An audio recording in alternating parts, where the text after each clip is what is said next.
Good afternoon everyone. आज हम पढ़ने जा रहे हैं चेकसम डिटेक्शन मेथड के बारे में। ये एक एरर डिटेक्शन मेथड है, ठीक है। चेकसम एक एरर डिटेक्शन मेथड है। Error detection using checksum method involves the following steps. इसमें क्या है, हम एम बिट चेकसम यूज़ करते हैं। Data unit to be transmitted it's divided into segments of M bits, ठीक है। एम बिट जितना मतलब बिट का चेकसम है ना, जैसे 8 बिट का चेकसम है, तो हम जितना हमारा डाटा उसको 8 बिट्स सेगमेंट्स में डिवाइड कर देंगे, 8 बिट्स के सेगमेंट्स में डिवाइड कर देंगे, ठीक है। फिर उसके बाद सारे जब सेगमेंट्स को ऐड कर देना है, ठीक है। 8 बिट्स के जो भी हमने सेगमेंट्स बनाए हैं, ठीक है, उन सभी सेगमेंट्स को आपस में ऐड कर देना है, ठीक है। जब हम ऐड कर देंगे देन उसके रिज़ल्ट को कॉम्प्लीमेंट कर देना है। कॉम्प्लीमेंट का मतलब क्या होता है इसमें? कॉम्प्लीमेंट का मतलब है जैसे हमें हमारा आंसर बिट्स में आएगा 0 1 0 0 1 1। कॉम्प्लीमेंट का मतलब क्या है कि जहाँ जहाँ 0 है वहाँ वहाँ 1 कर देना, ठीक है। जहाँ 1 है वहाँ 0 कर देना, मतलब उल्टा कर देना बिट्स को, ठीक है। बिट्स को उल्टा कर देना।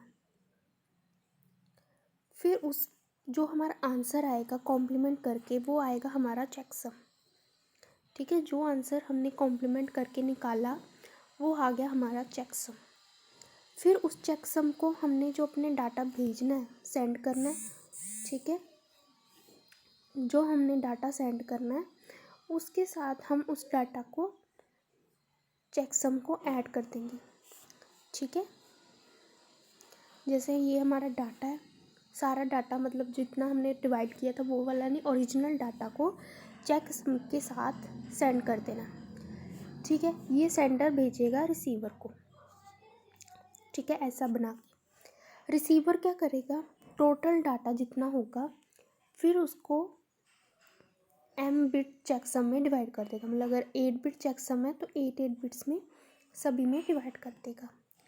फिर वो भी ऐड करेगा और कॉम्प्लीमेंट करेगा, ठीक है। वो भी ऐड करेगा, कॉम्प्लीमेंट करेगा। अगर रिज़ल्ट 0 आया, ठीक है, इसके 2 केसेस आएंगे उसके बाद कि अगर रिज़ल्ट 0 आया इसका मतलब उसमें कोई एरर नहीं है। If the result is 0, receiver assumes that no error occurred in data during transmission, और रिसीवर उस डाटा को एक्सेप्ट कर लेगा। अगर रिज़ल्ट 0 आया तो वो डाटा को एक्सेप्ट कर लेगा, मतलब इसमें कुछ एरर नहीं है।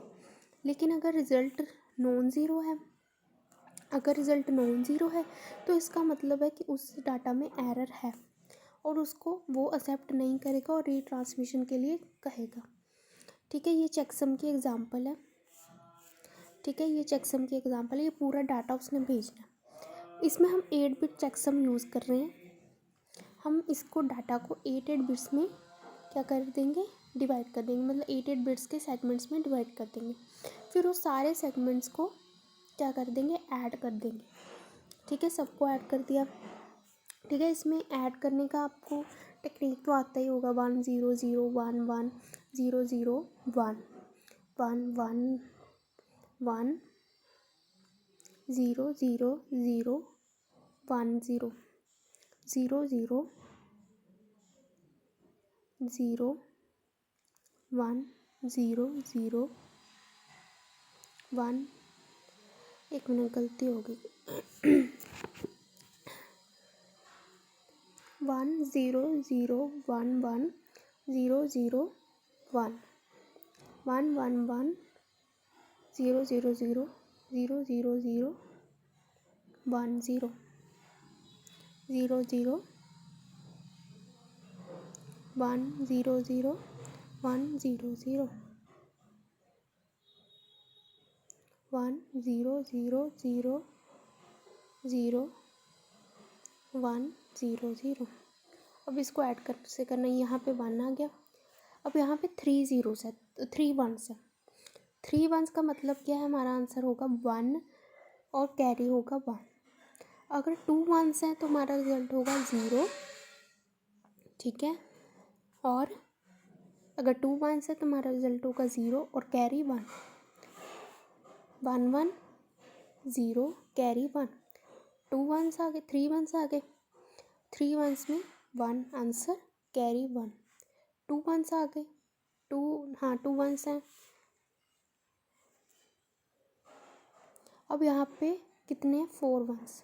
4 वंस में आंसर हम क्या करेंगे, ठीक है, 4 वंस में आंसर आएगा, एक तो 0 इसका, ठीक है, और 10, क्योंकि हमारे पास 4 वंस है, ठीक है। 4 वंस में हम 0 लेंगे, ठीक है, और कैरी में 1 10, मतलब हमारे पास 8 बिट डाटा नहीं आया, 10 बिट डाटा आ गया।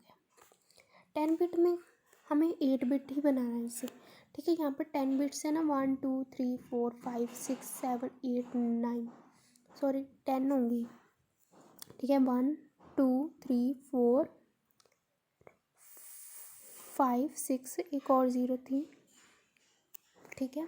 यहाँ पर 10 बिट डाटा आ गया, ठीक है। इस 10 बिट डाटा को, ठीक है, हमने 8 बिट का बनाना है। तो फिर हमने जो यहाँ पे कैरी में 10 लिया ना, यहाँ पे 10 जो बाहर है कैरी में, उसको ऐड कर देना, उसको ऐड कर देना फिर इसमें, फिर हमारा 8 बिट्स ऑफ डाटा बन गया, ठीक है। अब इस डाटा को हमने कॉम्प्लीमेंट कर देना। कॉम्प्लीमेंट का मतलब है जहाँ जहाँ 0 है वहाँ वहाँ 1 कर देना, जहाँ 1 है वहाँ 0 कर देना, ठीक है। उसको कॉम्प्लीमेंट कर देना। ये आ गई हमारी चेकसम की वैल्यू, ठीक है।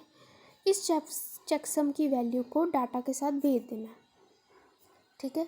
मतलब पूरा डाटा जो हमारा था पहले, ये वाला, ठीक है, इसके पीछे ये वाली वैल्यू चेकसम की भी डाल के भेज देनी। फिर उसके बाद हमने जब रिसीवर ने इस डाटा को रिसीव करना, फिर उसने सारे डाटा को 8 बिट्स के डाटा में 8 बिट्स के सेगमेंट्स में डिवाइड कर देना। फिर सारे जब सेगमेंट्स को प्लस आ जाएगा, ठीक है, ठीक है, ठीक है, पहले सारे सेगमेंट्स का सम लेना, चेकसम की वैल्यू को अलग ऐड करना, जो हमने चेकसम की वैल्यू भेजी है उसको इसके बीच में, सारे सेगमेंट्स के सम के बीच में अलग से ऐड करके, ठीक है, अलग से ऐड करना, फिर हमारी वैल्यू ये आ जाएगी, ठीक है। इस वैल्यू को जब हम कॉम्प्लीमेंट करेंगे तो हमारा आंसर क्या आएगा, 0 0 0। इसका मतलब ये रिज़ल्ट हमारा 0 है, इसका मतलब इसमें एरर नहीं है, ये हम एक्सेप्ट कर लेंगे। लेकिन अगर इसमें कुछ भी करप्शन आ गई, इस सेगमेंट्स में कुछ भी किसी बिट में चेंज आ गया, तो वो यहाँ पे, ठीक है, आंसर 0 नहीं आएगा, कुछ ना कुछ 1 बिट कहीं पे आ जाएगा। इसका मतलब कि ये हमारा डाटा में एरर है, हम इसे एक्सेप्ट नहीं करेंगे, ठीक है।